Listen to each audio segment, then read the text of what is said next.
On January the 17th, the church celebrates St. Anthony Abbot, one of the great desert fathers, whose radical search for God in the wilderness helped shape the Christian monastic tradition.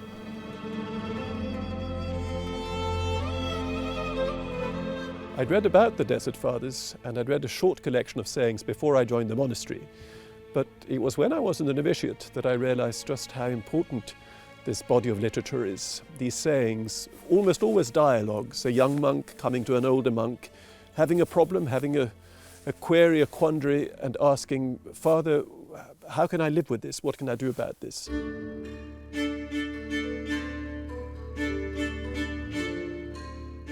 And I found the answers to be so penetrating and so true and so timeless, and often disconcertingly addressing precisely what was going on in my own heart, that I found them tremendously helpful. I still find them helpful, and I think they'll be helpful to others.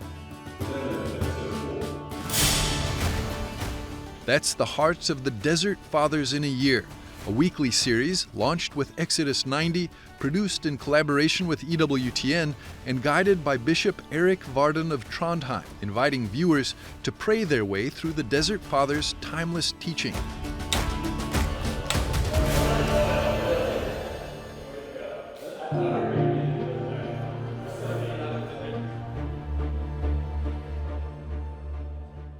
Bishop Erik Varden, he's a Cistercian monk, and everything that he prepared in his content was done through this lens. So the place where we started first with our series was a Cistercian abbey in the Czech Republic.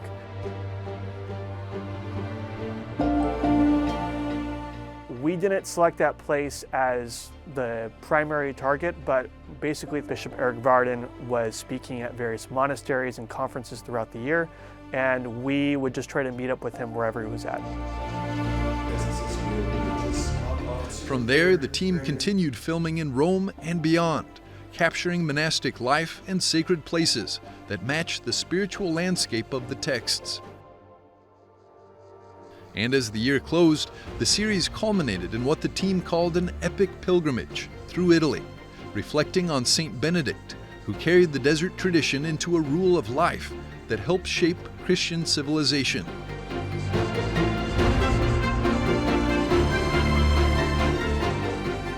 To begin with, it just seemed like a bit of a dream to go to the foundational sites and record, but then it ended up being possible, and I'm so happy that we could go to Subiaco and Monte Cassino and see there concrete examples of what a desert might look like, because a desert isn't necessarily made up of sand.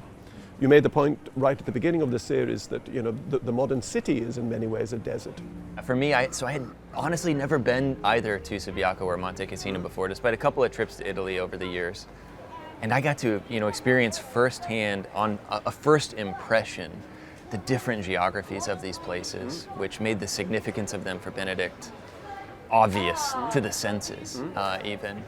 And it was a great... And I think it's so important, and I'm delighted that we could go, as we did, straight from Subiaco to Monte Cassino, because the topography says so much about the spiritual journey. The experience itself is, it's basically a human one and unchanging.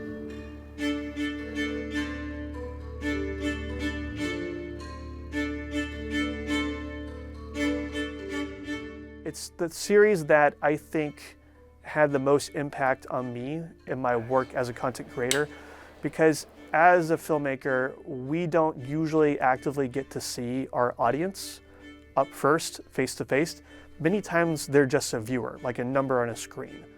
So when people are commenting, not just with various random comments, but really when they're commenting from the heart, it really is motivating in my work, and shows me that what we're doing is meaningful, it's impactful, it's reaching people, it's touching them, and it's helping them get through difficult times. Because that's the other thing that stands out to me with these texts, is that Bishop Varden has said time and time again, these desert fathers, they're relatable, and they're just like us. Exodus 90 begins 90 days before Easter, a season of preparation through prayer and the example of the Desert Fathers. In 2026, that start date was January the 5th, leading to Easter Sunday April the 5th.